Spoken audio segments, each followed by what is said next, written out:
Hey guys, what's going on? Welcome back to my channel. Recently, I discovered poison ivy on my property. I do have about 4 acres of land and most of it is mowed down, but as I was making the chicken tunnels, I noticed some poison ivy right by the chicken tunnel. There was some on the inside. This was right along the workshop barn garage. These are places that I don't mow specifically or weed eat, and it just happens to grow wild.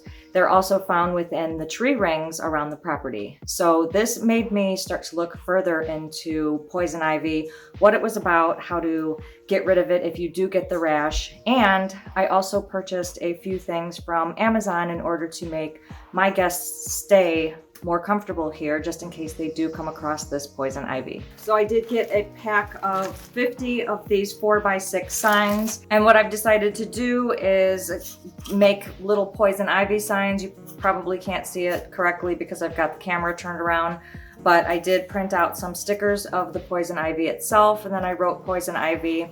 I did order 50 stakes, and we're going to be putting those to the back of these and sticking them where we find the poison ivy. Now, not all of these are going to be used, but my property is basically going to become an educational template. So there's going to be a lot of things that are marked with these tags and maybe even some information kept to the side of them so that when guests are here, they can learn about the different natural life and the greenery and the plants that are growing on my property. As far as keeping all of the poison ivy on the property, we don't want that. So what we're going to be doing is tagging all the spots that we find poison ivy all around the property. I'm going to look in multiple and various spots, and then we're going to be making these signs, and maybe a few of them we'll keep out, but the rest of them we're going to be killing with hopefully a natural solution that's salt, Dawn soap, and vinegar mixed with water, and this should eventually kill the plant over time.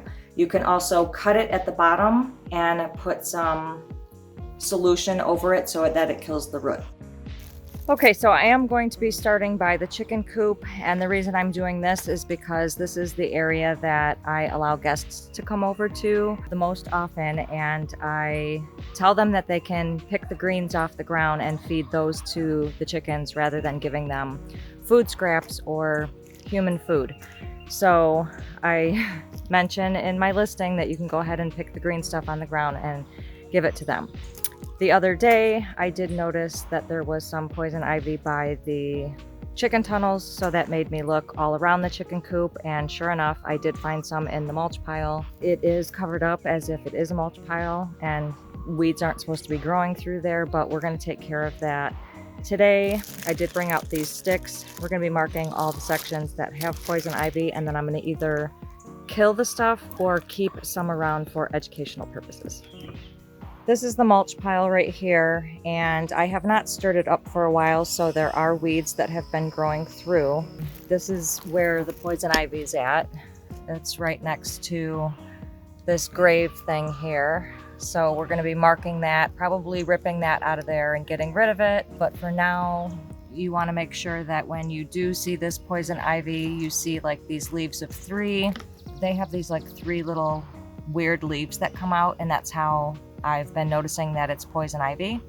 So that's what we're going to be looking for today, is all of those types of plants.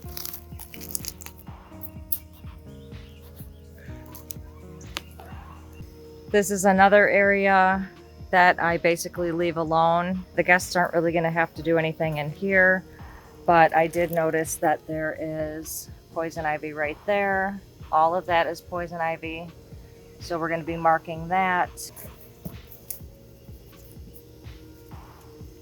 Should probably go put on some gloves just in case I do touch some of this stuff. All right, so I did go get some gloves, and I'm going to show you what's in the chicken tunnel. And just a note, chickens can eat poison ivy, but what happens is you don't want to touch them or interact with them after they've eaten the poison ivy or been anywhere near it, because although it doesn't affect chickens the way that it does us, if we touch them after they get touched by it, we will get it too. So I'm going to show you the stuff that's in the chicken run, and they have not eaten it yet. So I'm going to be pulling that out of there before I put them back into the tunnels. So there's the poison ivy right there, and it's right in the middle of the walkway, so the chickens go by it all the time. I definitely want to get that out of there. The first round of poison ivy that I saw was right on the outside of that, so this looks like a place that it might grow indefinitely. So we might try to put something on there, maybe the salt solution with the Dawn soap and the vinegar. Now I did also notice some around this tree ring. This is the back area of my property. Most of the middle is mowed out, but I have decided to keep these rings around the tree basically as like a little garden, and I'm also going to be planting some flowers in all of these just to make it look prettier and just more aesthetically pleasing. But that's why all of this was left there, and I went the other day to go hunting for some poison ivy and discovered some right there.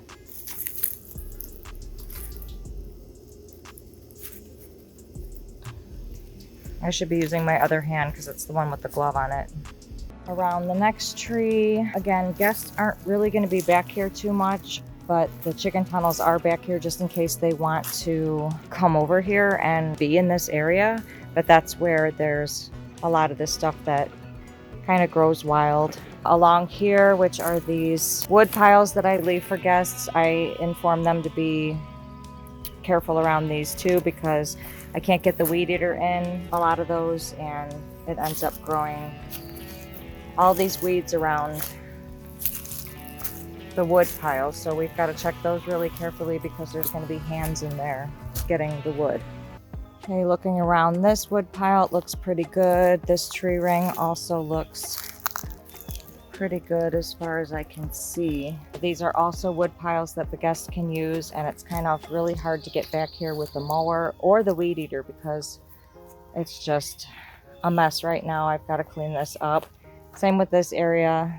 I can't get in there because all of those are just sitting in the middle, and it forces me not to mow this area. So this tree ring has kind of expanded out into this area, but I bet you we could find some in this tree ring.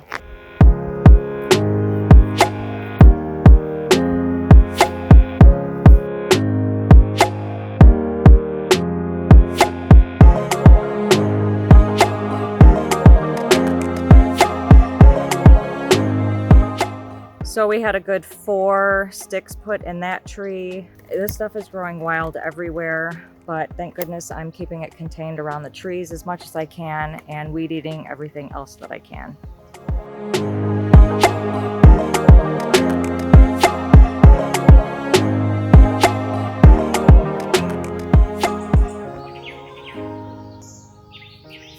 Seriously, this stuff is so invasive out here. Like, I can see it like so easily now.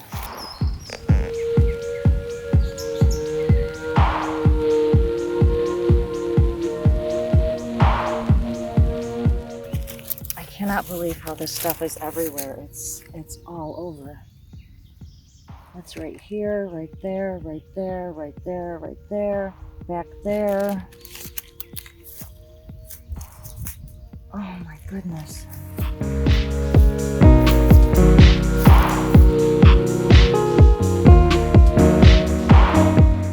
One of the definitive ways that I found out that a lot of these plants were poison ivy is I used the app Seek, S-E-E-K, and basically what it does is there's a camera on there, and you aim the camera at the plant and it basically identifies it. When I was pointing the camera at these plants, it would say poison ivies and poison oaks. Some would just say poison ivy, and the rest would say like dicots and Virginia creepers and greenbriers. All the other stuff was basically not the poison ivy. We are in the RV section now, and I get in here with a riding lawnmower as much as I can, and then I'll do the rest with the weed eater, as you guys can see. So this is the spot right here. It's my main spot, but as you can see, it's got a little fire pit set up. We want to look around the fire pit, make sure that there's nothing around there, because again, guests are going to be around the fire pit, picking up stuff, putting it back into the pit. Okay, since we are done with the RV section, I am going to be checking around my tiny house. That's the most important part of trying to get this stuff away. I don't want my guests to get it, even though I do warn them that there is poison ivy on the property and to leave all the plants alone. So I do have bunches of plants like that, and that's basically what we're going to be checking. I leave those just because this one basically covers the pipe, and then that one was a really pretty pile, so I didn't want to weed eat it. There's this other section that I kept all pretty, as well as that section right there by the stump. Because that stuff grows wild there, we just want to make sure that there's a pathway in between and no poison ivy, or at least if we do find it, that we mark it. Okay, so when we went around the property, I marked at least 60 spots because 60 of the skewers are gone. I have about 40 left. I know I didn't hit half the ones that are on the property. We didn't go around the entire property, but that's because there is so much to cover. I just want to make sure that the middle area is marked as well as it can be, and that there are little signs like this out by most of them. I'm not going to make 60 of these, but I am going to make just a few of them marking some of the spots. Maybe I'll have, again, an informational thing right next to it. The rest I'll be getting rid of, and then we won't have to worry about it anymore. Now remember, there is that app called Seek. I'm going to be putting the link to that in the description below. It's just, if you go in your Play Store, or if you have an iPhone, I don't know what kind of store they have, but if you go into there and just put Seek in, just download it, it will identify plants, insects, and all of those to the nature, even down to the gene and species of some of them. I am learning that there are various bars of soap that you can use if you do get a poison ivy or some kind of a poisonous plant rash. I am going to be buying a couple of these and keeping them on hand in my mobile home, as well as one in the tiny house, just in case a guest does get poison ivy. You want to use this right away.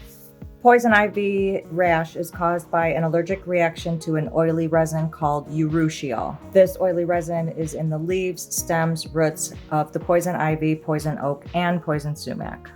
You want to make sure you wash your skin right away if you come in contact with this poison ivy, because the faster that you do it, the faster that the stuff will not set in, meaning washing off any of the oily resin will decrease your chances of getting a bad rash. If you do develop a poison ivy rash, it can last weeks and be horrible. Poison ivy rash often appears in a straight line due to the way that it brushes your skin as you rub against it.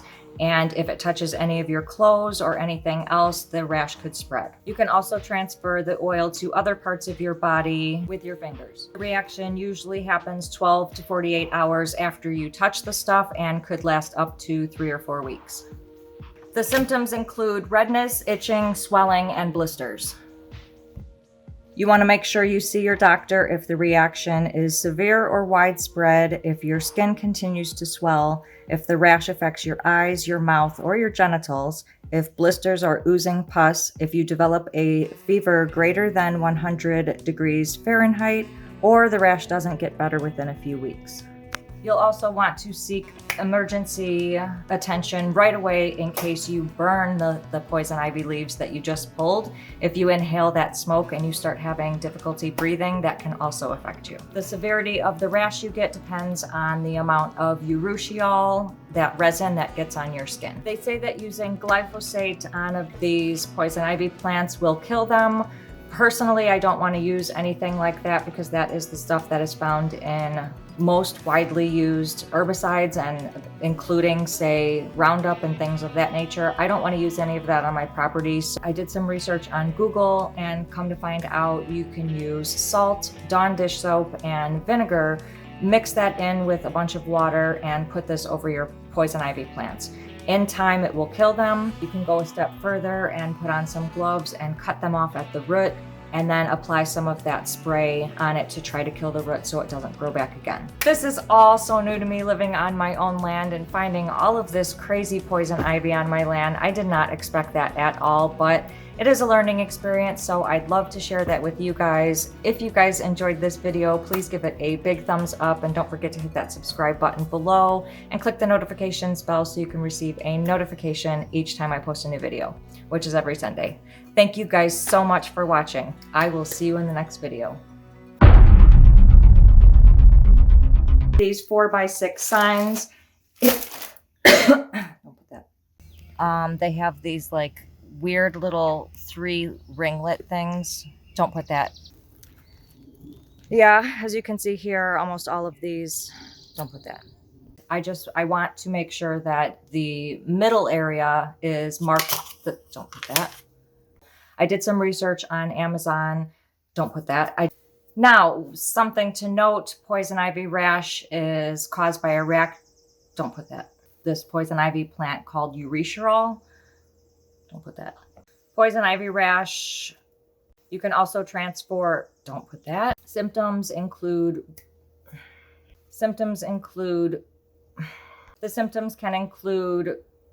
why can I not say that? They say that glyphosate, don't put that. They say that using glyphosate, don't put that.